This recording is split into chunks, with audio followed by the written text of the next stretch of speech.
What's up, guys? It's January 13th, 2020, and anytime this week we will be getting a ban list.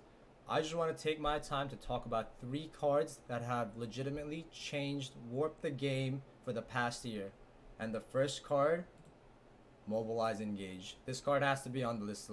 This card is insane. This card is probably the best card I've ever read in my life. I've been playing it in and out of all different types of decks for the past 2 years now. Add any Sky Striker card, draw a card. Activate Engage, draw one is the saying.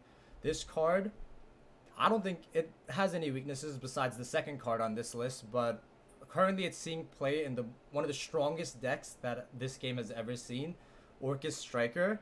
And you just being able to have this token generator searchable at any time to get, and then you get another search. Like, when I just don't understand. This list really does need to address this card. I don't know if they're gonna touch Hornet Drones or they're gonna touch this card, but something needs to happen. And for the past year now, you better have been playing this card if you want to do well at any event. If you weren't, you were playing a rogue strategy that was not that successful. The second card, the card that stops Engage, the card that stops the Sky Striker deck, Thunder Dragon Colossus. When this card came out, I was very skeptical whether or not it would be good. All it said was it was a walking floodgate. And we've seen so many walking floodgates. But the thing that really throws this on top, it being a walking mistake that can protect itself from being destroyed by battle or card effect by banishing a Thunder Dragon from your graveyard. That is, I just never put together how crazy that would be. And for the past year, we've seen it in combo decks or its pure variant.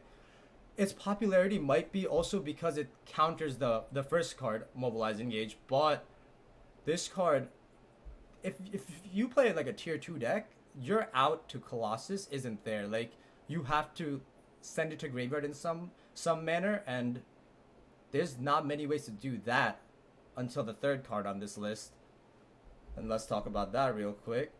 My favorite out of the three, Dingrisu. I've been playing this deck for a year and a half now. My favorite deck, favorite monster. This card also needs to be addressed. This deck needs to be addressed. There's too many cards in this deck that are unfair, but I really want to talk about this one because this was the one that started it all. When this card came out, I didn't think much of this one either. It was just sending a card to graveyard. But my god. God damn, this card sends anything you want to the graveyard, and it also can get your engine back from the banished pile. It does that simple effect. Send one card your opponent controls to the graveyard. It sends Colossus to the graveyard. So this deck can beat Thunder Dragons. And the first deck, Sky Striker, beats this deck. So you have to play one of these three decks for this past year. Well, there's different variants for all three of these decks, but you really did have to pick one or the other. And each one checks the other. So this week coming, I really need to see something from this list that does address it, just so we can have something different, because this has been happening for a year now. I don't know if these cards specifically are going to be touched, but something does need to happen. I think this last year we've seen that we've played in a format that was rock, paper, scissors. Striker beats Orcus.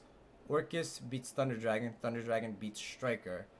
And this has, I think, gone too far. I think people do want to play other decks. There's so many tier 2 decks right now that legitimately have a chance to see regional play, YCS play, but these three decks are the ones that really are stopping other decks from rising up. So this week, let's see the ban list. Let's see what's gonna happen, and I'm excited for this game. I'm excited for Master Rule 5, but 3 cards that have changed this whole game for the past year.